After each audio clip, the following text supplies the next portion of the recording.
na tunakam kwa Dugata. Odi. Odi. Odi. Rada Dugata, hadi mtukaribisha mtu mwingine na wewe.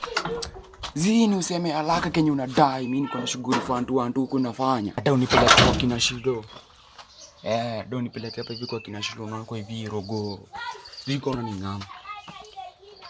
Niko hivyo kwa kina Shido nataka kunipeleka. Man uko skisi azienda saa hii, uko mzee wake yako huko saa hii, sasa sijui venye tutafanya. Acha kwanza nimalize shughuli kiasi alafu hadi nikuaga nilikuwa na waga, acha nimalize shughuli kiasi alafu nitakuja.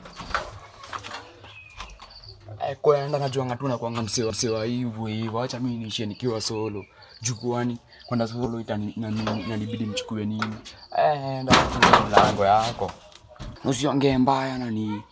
Wewe ishi hadi siku lazima ati nichani nini. Siku lazima hadi nikuje hadi sijui mbona nafunga hii mlango na niko na shughuli bado. Hadi tulikuwa tumekosana wewe bado ukumbuke. Usikii mimi sema mingi tunakuanga ma brothers na wewe usikii.